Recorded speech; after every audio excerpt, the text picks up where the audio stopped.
My name is Stephen Morris, and I'm the owner of Franklin Personal Fitness. It's a private fitness training studio in Franklin, Tennessee. I was born in Fort Rucker, Alabama, which is in a small town called Enterprise. My father was a career Army aviator. He went from being in special operations, one of the original Night Stalkers out of Fort Campbell, to transitioning over to Germany to fly an airplane called the Mohawk, which was kind of a Cold War era type spy aircraft. So then we moved from Germany, which was a great experience for me personally, to a little town in Middle Tennessee called Smyrna. Life really started to change. Dad went to fly for American Airlines as an airline pilot, and I went from Stuttgart, Germany to Smyrna, Tennessee, and I'll just tell you right now, I didn't fit in from the get-go. While I was in high school, I was a baseball player. I had aspirations of playing college ball, but at the same time, I really wanted to join the military.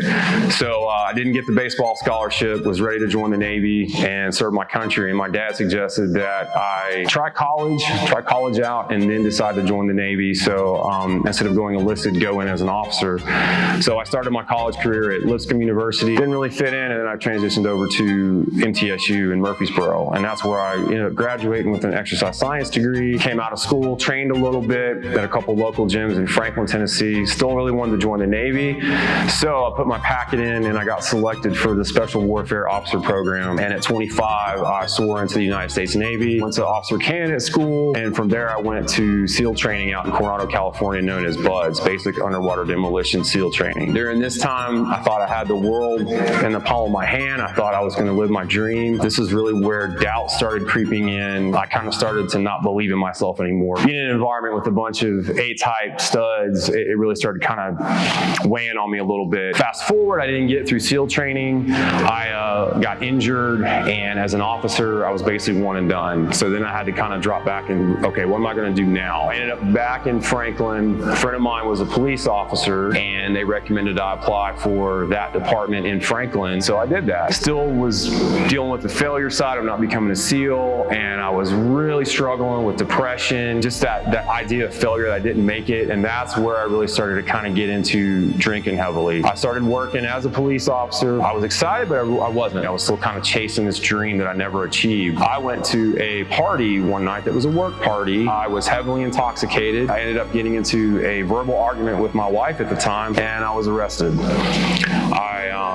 I was arrested by the department I worked for. I ended up resigning from that position, and I was in the court system for about a year trying to fight the charges that were brought against me. And you would have thought at this time that would have been my rock bottom, and it should have been. I ended up getting a divorce after that. At the time, I had a 1.5-year-old little girl. I started to carry that shame. I started to carry that shame of a failed marriage. I considered going back into law enforcement. I got my record expunged. Everything was clear, but unfortunately, I was looked over for a position with another local department, and I was kind of at a loss. And during this whole time, I had a really close friend, and we'd actually started a CrossFit gym together. Prior to all this stuff, back in 2008, I ended up starting this personal training business, and that's where I kind of found my purpose in life. It took off pretty quick. I felt confident. I enjoyed it. I loved what I did, and I'm to this day very grateful that my friend that started this CrossFit gym that we owned allowed me the space he had to build a business that's almost 9 years old today.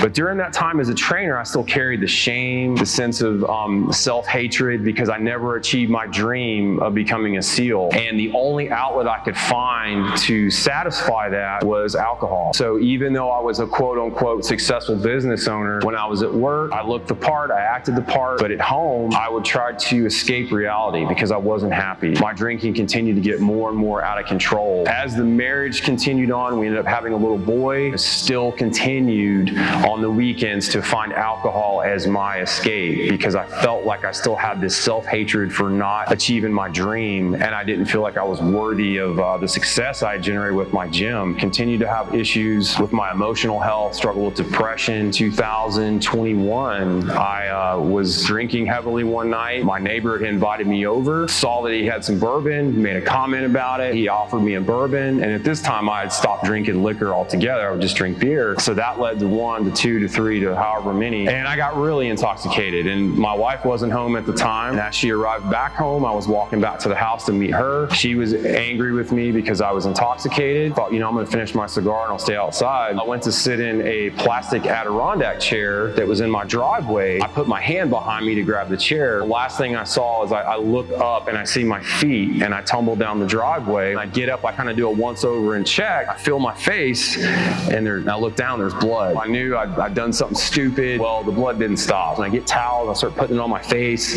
and I can't get it to stop. I called my wife to come outside, and she saw me on my hands and knees and thought that I was throwing up. Well, I wasn't. At this point, I kind of regained my composure and thought, hey, I'm really hurt here. Something's not right. I ended up having to go to an emergency walk-in clinic. I got stitches here in my mustache, and I got stitches up in my forehead. I went through that chair, and that sharp piece of plastic punctured my mouth right here. That's when I hit rock bottom. It wasn't the arrest. It wasn't the walking away from the law enforcement career. And at that time, we had just joined a church. That Sunday morning, when I woke up, my face was all scarred. My little boy and wife went to church. I watched it online, and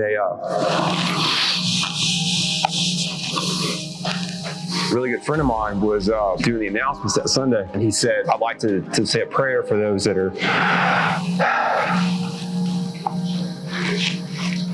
sick mentally and physically.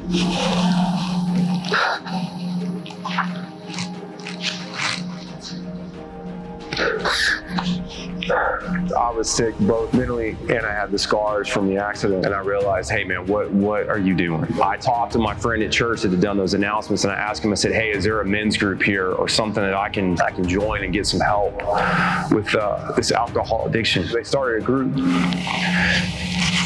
kind of just for me, and without me really sharing the whole story at the time. We just wanted the fellowship of men. I was new at the church, they didn't really know me, but that gave me the inspiration being around those strong Christian men that, hey, it's time to man up, it's time to be a leader for your family. And from that moment on, I maintained my sobriety without them even knowing what I was going through. And looking back, I should have told them, but to this day, I'm 16 months sober because of the church at Heritage and the fact that I put God back in my life, because I turned my back on him. Now today, sitting here, I know that my faith is strong, and I've beaten this alcoholism because I put God first in everything. So my goal is to help those guys out there that don't want to share their feelings, that don't want to talk about their emotions, because guys, it will destroy you.